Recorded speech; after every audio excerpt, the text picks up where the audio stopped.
and we'll just keep admitting any stragglers as they pop in. Thanks again, everyone, for coming. I know it's Veterans Day, so some folks have the day off, some folks don't. We're glad that everyone's made it in for this hour here. And on that topic, since it is Veterans Day, I know that many of the folks we have on the call each month are veterans, and I just want to say thank you all for your service. We appreciate each and every one of you for what you've done. This week, we're pretty excited. We're breaking the record for the farthest distance anyone has ever joined us at a NESA event from, which is somewhere around 7,000 miles, if I did my math correctly. So this month, we have Roger Thyen joining us. Roger Thyen is a member of the U.S. Department of State's Diplomatic Security Service since 2001. He joined the DSS after spending 8 years in the U.S. Army and served in the Army Reserves until he was called back to duty shortly after 9/11 because of his skills as a linguist and intelligence officer. He completed multiple deployments to the Middle East in support of Operation Iraqi Freedom, leading several high-priority, high-value operations, and he has received 2 Bronze Star medals for his actions. After that, I'll tell you the resume goes on for a very long time, but I think it's best to let Roger speak for himself and tell you about his career and also his time scouting across the Atlantic Ocean. So I'll turn things over to you, Roger. Thanks so much for joining us. Thanks, Connor. I'm gonna have to get with you afterwards to find out who wrote up that stuff. I need a new resume soon, but thanks for your kind words. I'd like to thank Connor and the National Capital Area Council chapter of the National Eagle Scout Association for you guys' gracious invitation to speak in front of this august audience. I got to admit, and looking over the previous list of speakers, I'm impressed and intimidated, but grateful for the opportunity to share my experiences and thoughts on this Veterans Day. As Connor pointed out, I am an employee of the Department of State, a U.S. government employee, but I am not a representative of it. So any comments or opinions that I'm going to share with you guys are my own and do not represent the U.S. government. But I'm more than happy to answer any questions you have either in the course of the speech or afterwards. I believe it's fitting that Scouts commemorate Veterans Day. After all, Baden-Powell established the early scouting movement, largely based on his experiences as an officer in the British Army serving in Africa at the turn of the century. Many of the skills necessary to be a good soldier then are still part of what we consider to be scoutcraft today. While those skills are a large part of scouting, I believe it's the notion of service to others and a commitment to an idea larger than oneself that truly connects veterans and scouts. It's not an accident that many churches, veterans of foreign wars, and American Legion posts are chartering organizations for scout units as they share goals of molding leaders and improving our communities, the nation, and the world. As an Army brat, my scouting experience was heavily influenced by veterans, especially during my time in the Transatlantic Council, American Scouting's largest council by landmass, which includes Europe, the Middle East, Central Asia, and Africa. Many of my campouts took place in the training areas of the 10th Special Forces Group in Bad Tolz, Germany. I served on the staff of Bayern High Adventure Camp in the German Alps, which overlook artillery Kaserne in Garmisch.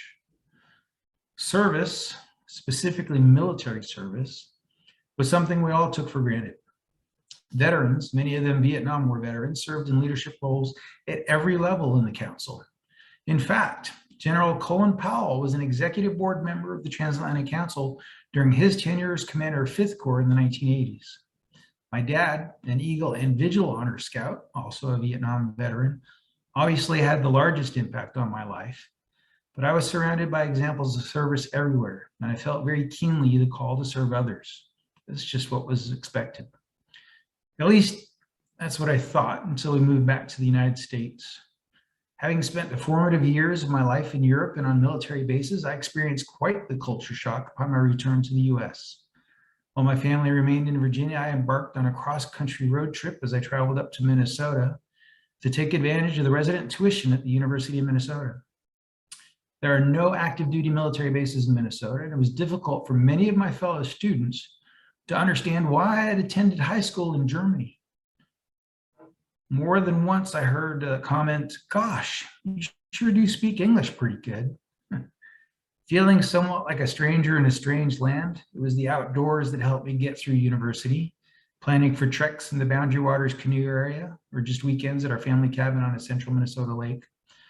The call of nature, instilled in the manicured forests of Europe, beckoned me to plan for and through hike the Appalachian Trail after I finished university. In fact, it was probably the logistical planning for and daydreaming of days on the trail that got me through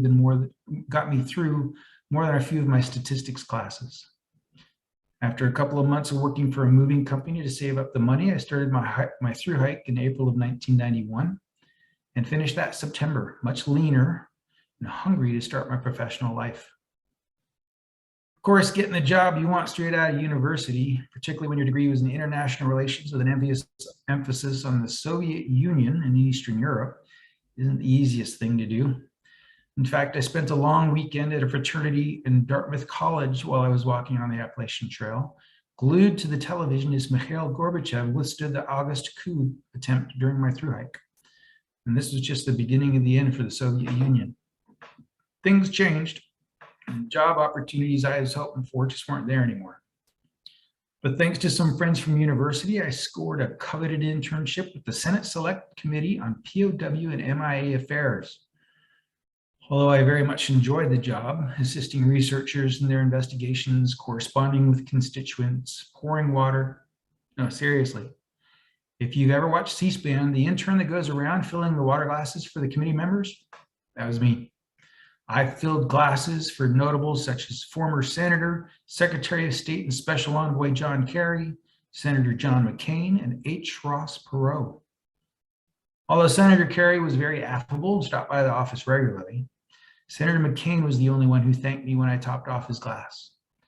Mr. Perot was usually too busy speaking to notice the state of his water glass.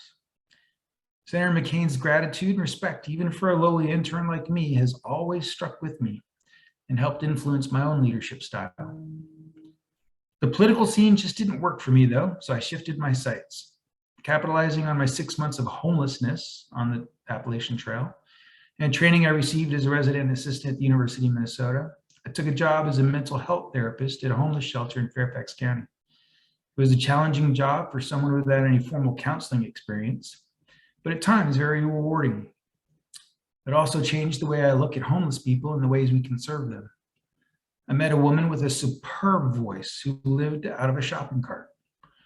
She would push her cart into the shelter, singing beautifully at the top of her lungs, stay for a meal or two, and then wander off again. As we developed a treatment plan for her and contacted her family, we discovered that she had been a professional opera singer who had sung at the Vienna Opera in Austria. But after her husband had passed away from cancer, her schizophrenia worsened, and she left her family to live in the streets. It was also during my tenure at the shelter that I witnessed firsthand the deadly effects of opioid addiction, when a resident who just cashed his first paycheck spent it on heroin and overdosed. It's also the first time I put my years of first aid and CPR training to use, as I conducted CPR on him until the ambulance arrived and administered some Narcan. He survived, for which I was grateful, but all I remember now is how upset I was that he had a bushy mustache, bushier than mine, and had just eaten a Big Mac from the Burger King across the street. All was forgiven, however, when he came back to the shelter a few days later and personally thanked me for saving his life. Nevertheless, after a few more outreach sessions in which I started to not only understand but anticipate what some of our otherwise incoherent schizophrenic residents were talking about, I decided it was time to get back to a type of service that was more familiar and a bit more physically engaging. So I joined the Army, learned how to jump out of airplanes, how to speak Arabic, and I moved to Fort Bragg, where I started a chapter of my life that continues to have an impact on what I do to this day. As an Arabic-speaking human intelligence specialist supporting special operations, I spent the remainder of my career serving across the Middle East that culminated in my participation in the invasion of Iraq in 2003. Thanks to the training and operations I participated in before the invasion, I was uniquely aware of Iraqi capabilities and our own intelligence requirements. Working side by side with our British intelligence counterparts just outside of Basra at the beginning of the war, I conducted and supervised interrogations that led to the recovery of U.S. remains, the disposition of uncleared minefields, and the locations and capabilities of the few Iraqi combat effective units remaining. Leading over 40 men and women from the US and UK in intelligence collection operations during combat operations was one of the most challenging periods of my life. It was for my role and leadership in those operations that I was awarded my first Bronze Star Medal. Once our combat forces secured Baghdad, the strategic and theater intelligence focus shifted to the discovery and capture of weapons of mass destruction.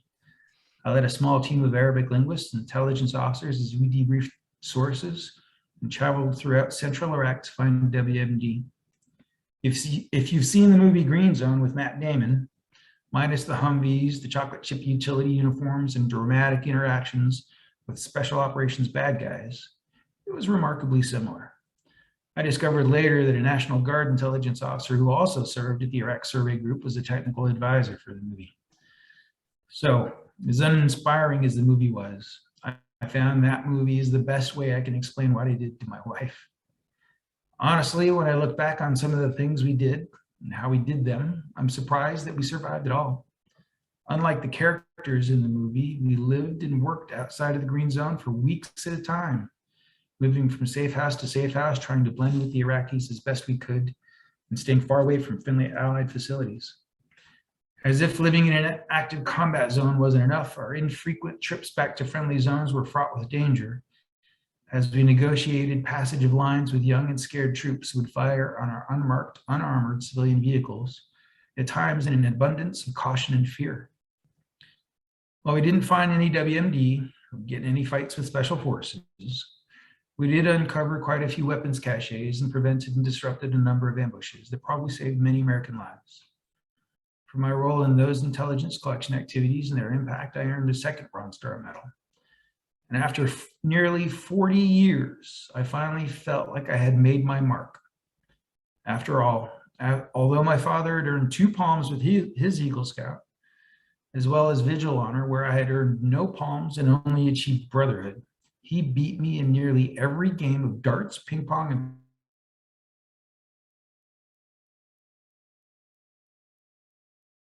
and I beat my dad at something. It was an event that took place shortly before I left Fort Bragg that brought me to a career with the Diplomatic Security Service in the Department of State. Staff Sergeant Ken Hobson and I were in the same platoon as we learned Arabic at the Defense Language Institute in Monterey. After he finished his Arabic, he took an assignment with the Defense Intelligence Agency and an assignment at the U.S. Embassy in Nairobi, Kenya. Although it had been a few years since we last corresponded, I was devastated to hear he was one of the 74 killed in the Nairobi bombings in 1998. I'd worked with a couple of regional security officers, special agents who were responsible for the protection of diplomatic personnel and facilities overseas during my assignments in the Middle East. Staff Sergeant Hobson's death spurred me to apply for the little-known federal law enforcement agency, the federal law enforcement and security arm of the Department of State. The prospect of capitalizing on my skills as a civilian while continuing to live and work overseas appealed to me. The terrorist attack and my friend's death only gave me more incentive. Although it took me more than 2 years to complete the 6 months of training required at Diplomatic Security's 6-month basic special agent course, as Connor mentioned, I was recalled to active duty for a couple of years after I was selected for the diplomatic security job. It's been an exciting and rewarding career. Although DS agents are responsible to investigate and work with US attorneys to prosecute cases of visa and passport fraud, domestically, we primarily work on protective details for Department of State principals and foreign dignitaries under the position of state, which the Secret Service takes care of. In less than 2 years at the field office, I served as a shift leader or agent in charge for VIPs such as the Secretary General of the United Nations, Kofi Annan, First Lady of Mexico, Marta Sahagun, and probably the most enjoyable detail of all was with His Highness the Dalai Lama. Although you'd think the Dalai Lama would be the epitome of reverence and kind, and you'd be absolutely right. He's also one of the biggest practical jokers I've ever met. Up before sunrise to begin his meditation and prayers, and to bed not long after sunset, He always has time for a practical joke. As the shift leader, I usually walked beside or in front of the Dalai Lama on movements, which allowed me to check doorways and enter elevators before he came in. On one occasion, I entered the elevator, stepped to my corner, and turned around to keep the Dalai Lama and the door in sight. The Dalai Lama, about 4 inches shorter than me, turned around, reached up, and tugged on one side of my mustache. At the time, I had a mustache that former President Bush remarked as magnificent, but that's another story. And then he giggled like a little kid. Tried hard not to react. I mean, what do you do when the living reincarnation of the compassion of Buddha and a religious figure tugs on your facial hair? But when he tugged even harder and the rest of the detail started to smile and even laugh, it was a losing battle. On another occasion, our advance agent, who's responsible for knowing where to go and guiding the detail through venues we hadn't been to yet, was struggling to keep ahead of the rest of us as the Dalai Lama picked up his pace. A weird foot race ensued as the Dalai Lama tried to catch up with the advance agent, and the agent tried to stay ahead of the detail as we raced through an airport terminal. It must have been a comical sight to see a 70-something-year-old man in orange robes half jogging through a terminal as a group of young agents tried to jog and walk beside him, and the advance agent kept glancing over his shoulder to gauge the distance to the Dalai Lama. After a couple 100 feet, the Dalai Lama slowed down and we all started laughing, much to the chagrin of the advance agent. It's no wonder that he enjoys the respect and admiration and reverence of millions of people around the world. Another one of my responsibilities in diplomatic security was to ensure the security of the Secretary of State's offices. Although I passed Secretary Powell's office a number of times, we had never exchanged more than a nod or a greeting. The Secretary of State is a busy person with a tightly controlled schedule, with a lot of people working to make sure he sticks to that schedule. On one occasion, I was supervising a team that was supposed to conduct a technical inspection of his office. Just as we got set up, Secretary Powell walked in. I was embarrassed and thought we'd messed something up somehow, and I apologized profusely and instructed the team to start picking up their gear. Secretary Powell stopped us, apologized to us with an explanation that he canceled his other appointment and asked us to continue what we were doing. He stayed to chat with us for a bit as we continued to set up, asking each of us a little bit about ourselves, and with another apology and well wishes, let us finish our job. Secretary Powell is one of the most genuine and humble cabinet officials I have ever met, and that interaction was added to my mental notes on great leadership. Another one of the perks of being a young agent with the Diplomatic Security Service is to travel around the world, sometimes quite literally. On one occasion, I accompanied the Secretary of State's detail on a joint presidential travel to the Netherlands, Pakistan, and China. We started in Dulles, and 2 weeks later, came back to Dulles via Chicago, by way of London, Islamabad, Bangkok, Beijing. So crazy schedule. While the traffic in Beijing was a little daunting for a young agent driving the armored backup limousine, it was the stairs of a medieval castle in the Netherlands that caused me the most embarrassment.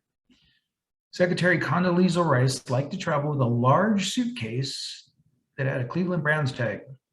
That suitcase could reasonably accommodate the body of an adult male, maybe a small adult male, but still, it could fit. While President Bush and his service detail stayed in a larger manner, Secretary Rice and her staffers were housed in a smaller coach house. Her suite, although quite luxurious, was situated at the top of an extremely narrow stairway that took 3 turns before opening up into the suite. Struggling up the narrow stairs with that unwieldy luggage, getting stuck on the final corners before entering her suite, but operating under the assumption that I was the only one there, I let fly with a few choice words as I manhandled around the corners. Imagine my surprise and chagrin when I turned around and found Secretary Rice standing quietly at the foot of her bed, having no doubt heard every colorful expletive as I came up the stairs. To her credit, she smiled at me, asked me how I was doing, and thanked me for bringing the suitcase to her room.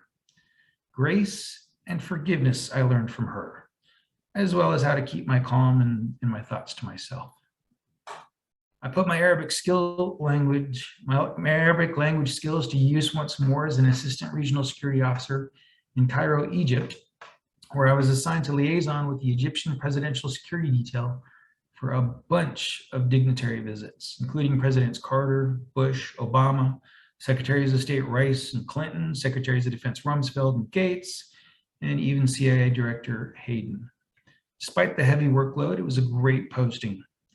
It was during this particular tour that President Bush commented on my magnificent mustache during one of the World Economic Forums held in Sharm el-Sheikh. I also got to combine work and pleasure during the forum when I acted as the dive master for Senator Ted Stevens of Alaska and the US Trade Representative Susan Schwab. Not even the Secret Service agents get to do that. It ended up being quite an eventful tour outside of the office as well. After a safari in Tanzania, I proposed to a Canadian school teacher I'd met in Cairo on the top of Mount Kilimanjaro. At 19,341 feet, it's probably one of your more unique proposal places, if only in terms of accessibility alone. I do have the video to prove it. Unfortunately, my wife Ellen and my newborn son were evacuated from Egypt less than a year later during the Arab Spring Revolution, which left Egypt in chaos as I dodged Iraq. Subsequent assignments with diplomatic security took me to La Paz, Bolivia, Nairobi, Kenya, Bangui in the Central African Republic, N'Djamena, Chad, Juba, South Sudan, and Peshawar, Pakistan. After 17 years in the diplomatic security service, and after these wonderful postings, I was finally selected for a job in a place that I could bring my family and enjoy a little respite from high-threat assignments. I got the job as the regional security officer in our embassy in Zagreb, Croatia. With a beautiful coastline, a great location on the Balkan Peninsula, and cities like Split and Dubrovnik, this assignment almost made all those high-threat tours worthwhile. Former U.S. Marine Corps General and Secretary of Defense Mattis visited during my tenure in Zagreb, and if you know anything about his relationship with his Marines, you'll know that veneration is not too powerful a term to describe their feelings for him. Many refer to him as Saint Mattis of the Marine Corps. Unfortunately, his schedule was extremely tight, just a day visit, and we weren't able to get him out to the embassy to meet with the Marine Security Guard detachment. Although his chief of staff would not agree to it, I was able to smuggle the Marines out to his hotel and encourage them to stand near his line of sight after he stepped out of the limousine with our ambassador. I'd secretly briefed the ambassador beforehand of my intent. He steered the secretary close to the Marines, who were successful in catching his eye, and he was pleased to meet them, although the chief of staff was not very happy with me. It cost me a minor chewing out by an Army major, but the Marines, including the secretary, were very grateful. Loyalty, another valuable leadership trait, goes both ways, up and down. Most recently, I had the honor of serving alongside our service members in the closure of the U.S. Embassy in Kabul and the ensuing evacuation of thousands of American and Afghan citizens. I was proud to stand next to my former military colleagues, to see units I had been assigned to as a soldier execute their missions to protect American interests against foreign enemies. I stood next to them looking out over a sea of desperate faces, overwhelmed by the smell of fear, urine, feces, and at times death, as thousands of panicked Afghans waited for days in an attempt to catch the attention of a service member or consular officer long enough to talk their way through our lines. I was devastated when Marines, soldiers, and sailors, some of whom I knew personally, died in a cowardly act of terrorism that also took the lives of Afghans who had worked for me in maintaining the integrity and security of our embassy. Diplomatic security agents stood on the same checkpoints they did, protecting our consular officers who had volunteered to help evacuate American citizens from Afghanistan. All of us stepped up with no hesitation to donate blood as medical personnel raced to save their lives. The sense of loss and sadness was profound on that day, and I hope to never experience it again. In the aftermath of that event, I tried to explain to someone why I volunteered to stay behind, why I felt honored to stay behind and support the evacuation. And I found myself unable to explain to someone who had no concept of what we went through. So I responded, I strive to uphold my oath to help other people at all times and endeavor, so far as my power lies, to be unselfish in service and devotion to the welfare of others. And in an attempt to put that statement in context, because if you're not a scout, you probably wouldn't recognize it, I also added that I try to do a good turn daily. We commemorate Veterans Day to honor those military veterans who served our country with honor, who committed their lives to an idea larger than themselves. Service members do this knowing that they risk their lives doing so. Scouting prepares young men and women to lead a similar life of service, urging them to do their best to do their duty to God, their country, and to help other people at all times. While not everyone has the opportunity to serve in the military, we should all strive to serve others without bias or distinction, being unselfish in our service. Parades, ceremonies, and mattress sales are great, but in my opinion, this is one of the best ways we can honor our veterans, by striving to serve in ways that complement their service, to do a good turn daily, to commit to an ideal that is greater than ourselves, and create a better community, nation, and world. Thanks.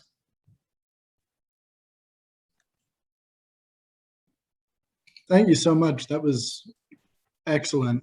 It was incredible, Roger. What an incredible series of experiences, really. So as usual, we're going to slide into kind of the free-form Q&A portion. So feel free to pop your questions into the chat if you have any.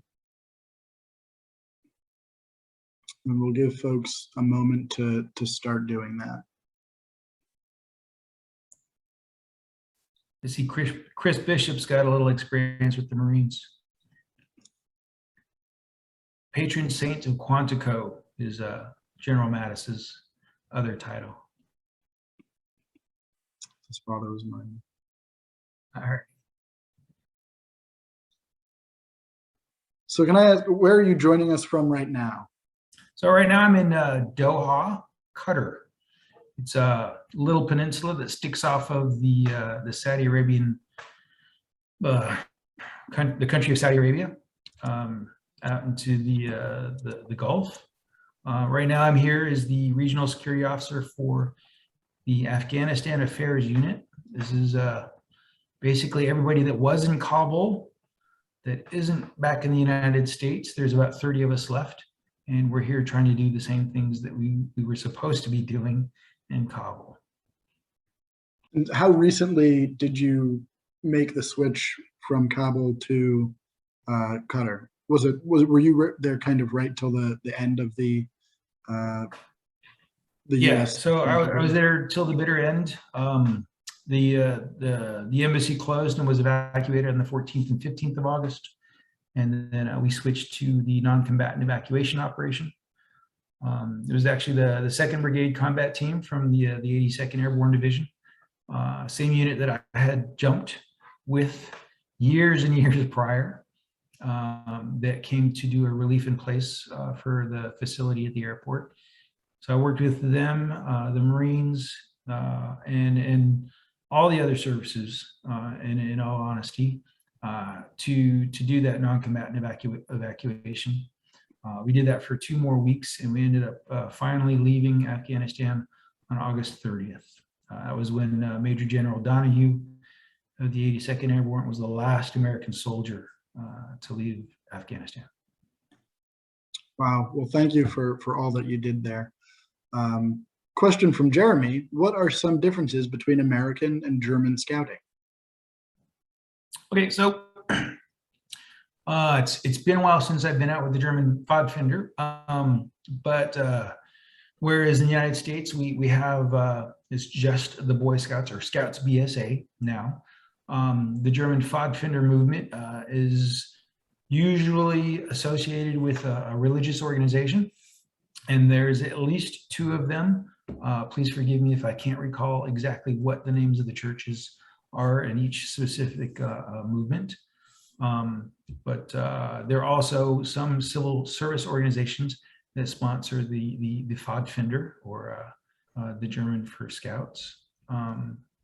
Other than that, they don't get to do as much camping as we do, obviously. There aren't as many like rough camping spots in Europe, in Germany. But it's the same movement. They are a member of the World Organization of Scouting Movement. So they have the same ideals, same concepts that Scouts share around the world. That's fantastic. Matthew mentions that he is actually currently studying Arabic, and he was wondering how you became interested in the language. So let's see, I joined the Army in the early 90s when we were very busy with things in the Middle East. So there was a large call for Arabic linguists. So it wasn't very hard at all. Went to the recruiter and took the tests. And after I got the scores back and told him what I wanted to do, he was very happy with me, because not only did I score high enough to get those languages, but I actually wanted to do the crazy things that not a lot of other people wanted to do. So that was actually pretty easy. I do have some friends that took Arabic in university and in college. And then we've also got a very good Arabic language school with the Department of State at our Foreign Service Institute. More than a couple of my friends have gone through that as well. And if you're really lucky, they'll send you to an advanced learning institute somewhere in the Middle East to get really good at Arabic. My advanced learning institute in the Middle East was a bunch of assignments to Kuwait, Saudi Arabia, and Jordan, and ultimately Iraq, interrogating a bunch of people. So not formalized training by any stretch of the imagination. Probably no better way to learn, though, than really being that kind of surrounded by native speakers. Oh no, absolutely. Unfortunately, it gets usually very focused on the male singular way of speaking. So when I get to more civilized areas, I'd always have to reset myself and remember the feminine endings for the words and the pronouns and everything. So easy to get slipped up in that. Interesting point that I would not have thought of.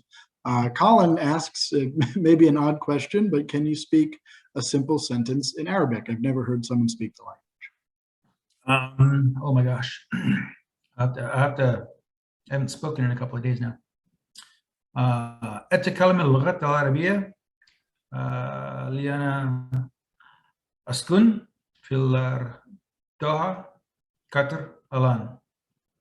That was, I'm speaking Arabic now because I'm living in Doha, Qatar.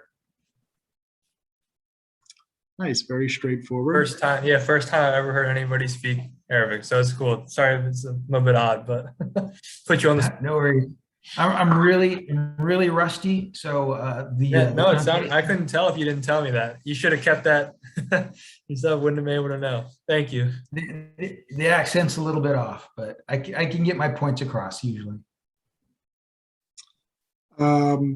Chris Bishop asks if you have a challenge coin that you'd be willing to trade.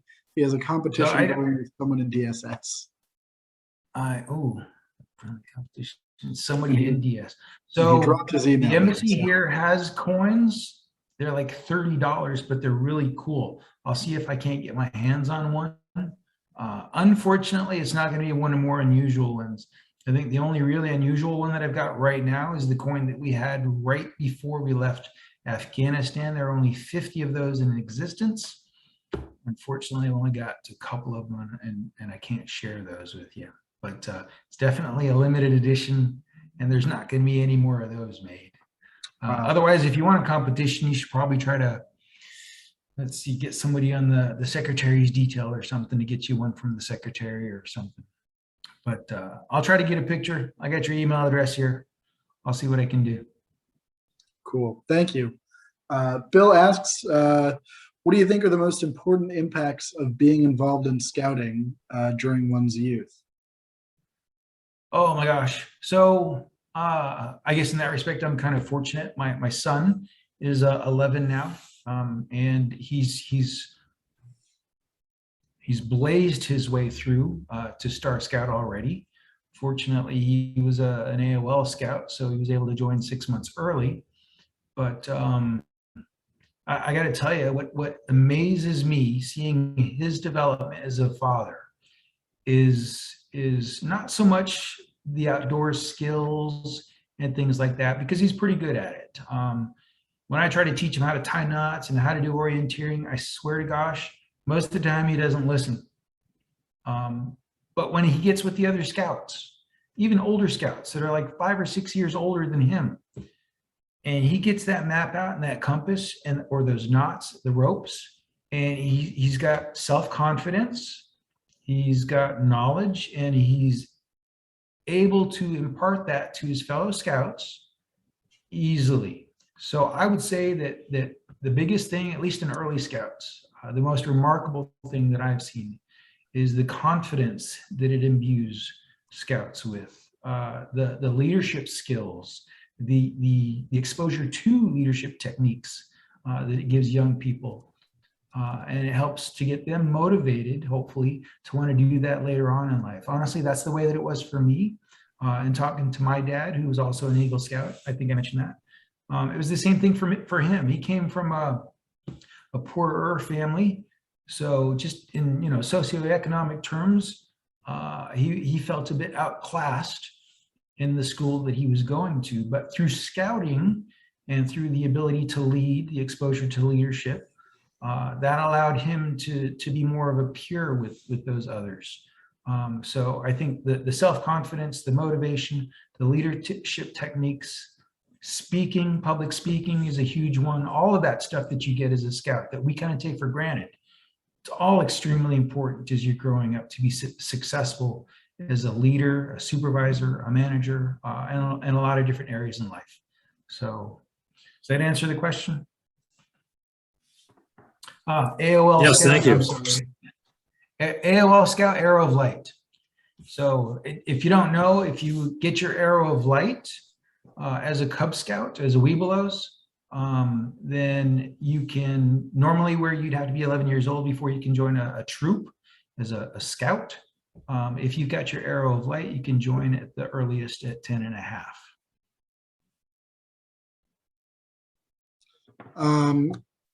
Thank you for that.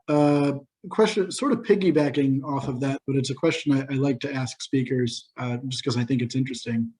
Is there any skill or lesson that you learned as a youth in scouting that helped you in your career that maybe you wouldn't have expected? Oh, that wouldn't have expected. So, okay.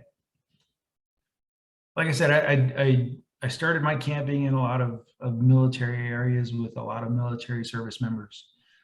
So a lot of the skills that I learned early, the knots, the camping, the hiking, all that stuff that I very much thought that I'd be using later on and did end up using. But public speaking, believe it or not, growing up, I was pretty shy. And I'm still very much an introvert. When I give speeches in person, Zoom is not too bad. But when I give speeches in person, when I give training face to face with people, it takes stuff out of me, and I need time to recuperate, regenerate. So I'm very much an introvert in that respect. But I think having the confidence to stand up in front of a group of people and to express an idea or series of ideas succinctly and clearly is a huge thing. And it's a skill that we don't always focus on, even in leadership positions. But I did get practice in doing that as a scout. I didn't take it seriously at the time, and I sure as heck never earned a public speaking merit badge.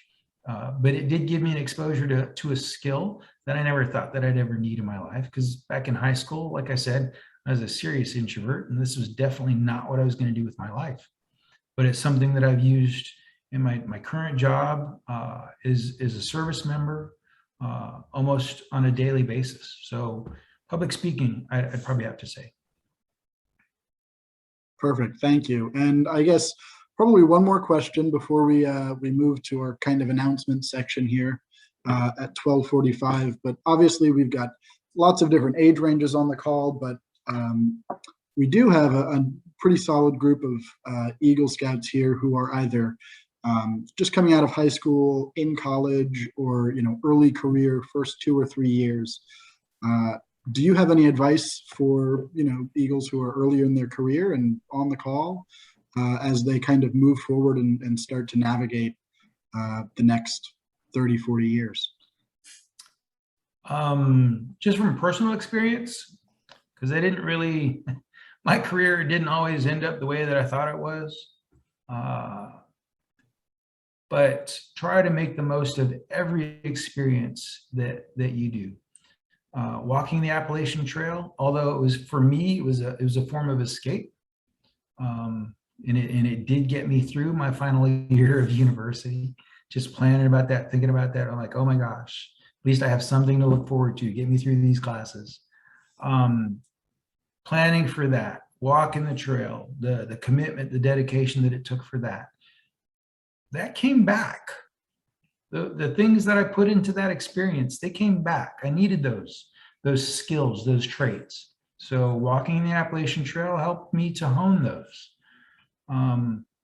Little things that you do. I mentioned working for a moving company to save up the money for that.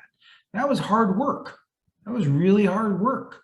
And I think kids nowadays, a lot of times they don't understand that life can be really hard physical work. And if you don't want to work that way for your whole life, then you have to try to develop other skills. And I'm not saying I didn't like it, but I definitely didn't want to use just my back for the rest of my life. In fact, I probably would have been better off had I stayed in moving rather than joining the military, because I got more than a few broken this or that in me as the result of all the crazy stuff that I've done over the last 30 years. But it's hard work. It gets you used to it. So whatever your experience is early on in life, your Eagle Scout project, I painted bleachers at a high school football field. That was my Eagle Scout project. Walking the trail.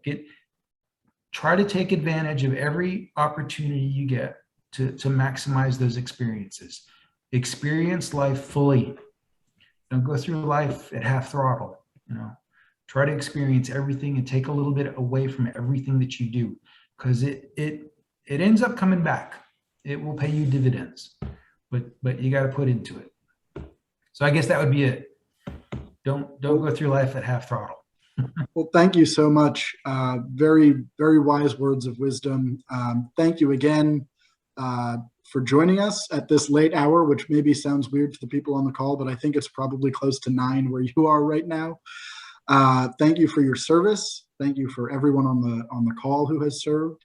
We're so grateful that you were able to join us. I'm going to turn things over now to Colin from NCAC for any announcement that he may have. Yep, so thanks everybody for coming out on Veterans Day. Just a couple updates. We are mostly through our special events schedule. So that fundraising has gone really well to raise a lot of money for scouts in the area. There's actually some Eagle related things I wanted to touch on. I know that Mr. Thyen is a NESA recipient himself. And we actually have nominations coming up in this month. So our nomination deadline is November 30th. If you guys know anybody who you think is worthy of that award, I'm going to drop the link in the chat so you can get some more information on kind of the requirements and past recipients and things like that. Obviously a very distinguished award. It was a very elite company, but we'd love to get any nominations that we can to kind of get that pool together. Separate to that, we have the Glen Adams Award, which also you guys may know some Eagles in your area that have had outstanding Eagle Scout projects or projects that have caught your eyes.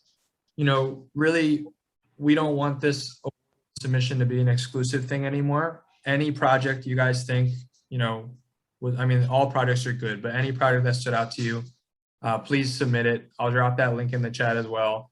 There is, second and third place type prizes this year for that. So we want to just kind of get the pool growing for those projects submitted. And finally, I'm going to turn it over, Forrest, if you're still available to speak a little bit about endowment. Would that be all right?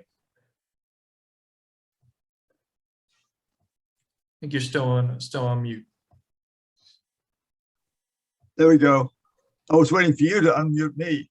Oh, no. As far as Hello, Eagles. I'm Forrest Horton. Roger, thank you very much for that inspirational look at your career as far as it's gone. And we know that you'll have many, many more adventures, not all related to being an Eagle Scout, but to all the training you've had, all the people you've met, all those who've influenced your life. And we really appreciate you talking.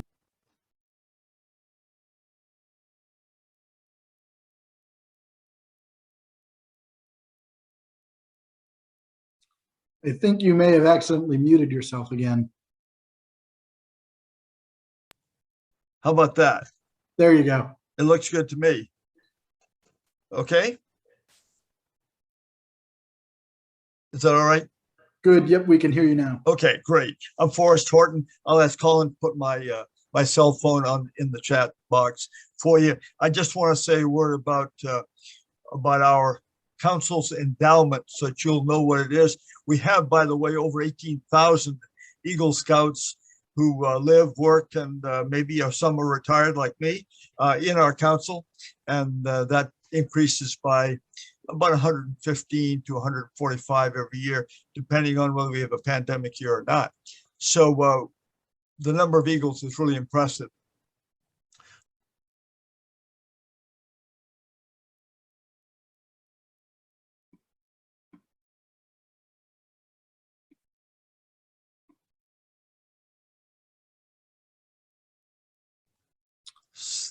That keeps sabotaging me. I'll have to keep my eye on it. There's no one in scouting today, or let's say in the working world, in any profession, who is more linked to the future scouting than our Eagle Scouts. And I'll say NESA rather than NESA or any other description of those folks. The connection to endowment is all Eagles and all the folks who work in endowment with me have one mission, and I think that's probably our primary mission, all of us, and that's to ensure the future of scouting for the youth of tomorrow. And obviously the way we do that is by developing an endowment. We started in 2014 with 6.3 million. Today we're up around 16 million. And the best part about it is that we're a now and later fund. And that sounds a little odd, but here's the way I describe it. We're a now fund because that $16 million endowment spins off in interest revenue every year. For instance,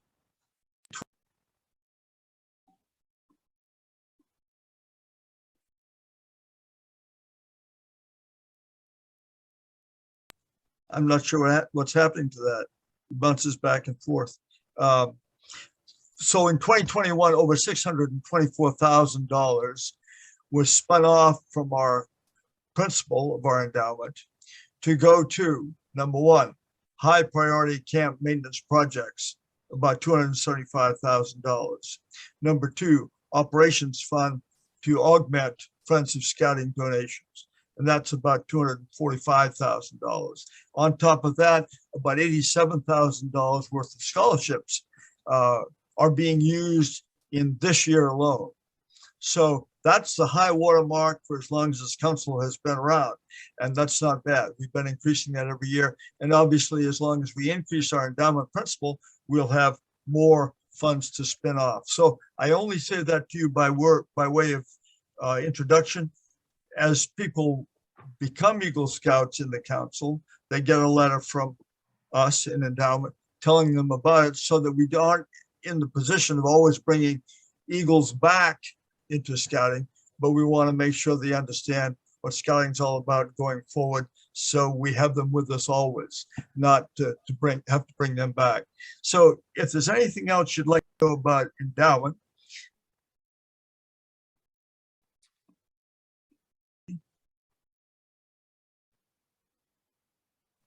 how to build your own scouting legacy, how to just talk about endowment, please give me a call anytime. Or Colin will get you in touch with me.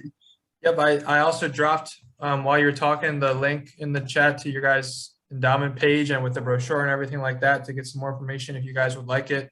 Great. Great. Like I And said, yeah. so my cell phone is 703-919-4636 anytime. So don't forget, our endowment is our now and later fund. So everything we do goes right back into scouting in this council. And I think that's really a scouting. Questions anytime, call in on myself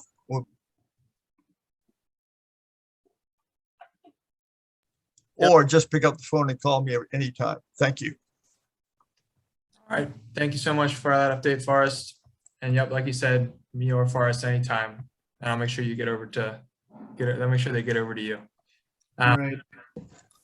Roger, And, I'll pass it over to you, Connor. Yeah, for final things, everything. perfect. Yeah, we are going to be meeting again. And Chris, thanks for that note. We've captured that. We'll check it. We're going to be meeting again next month, same time.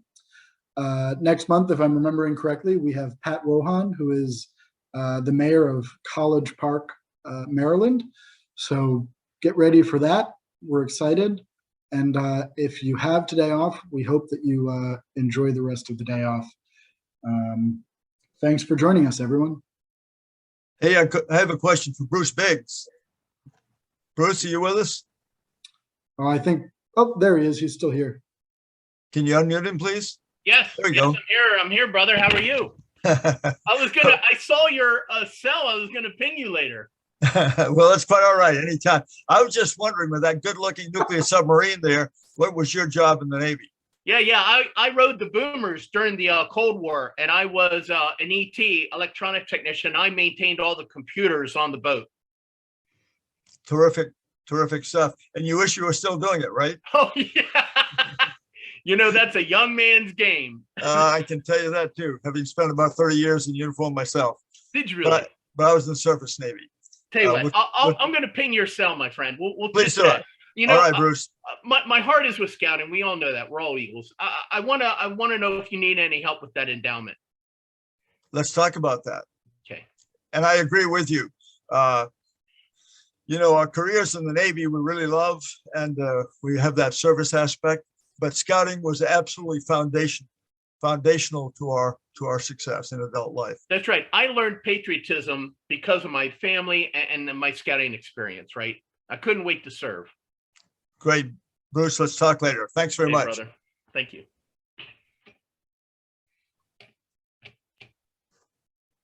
Thanks for joining, everyone. Thanks everybody for coming out. Have a great rest of your day off.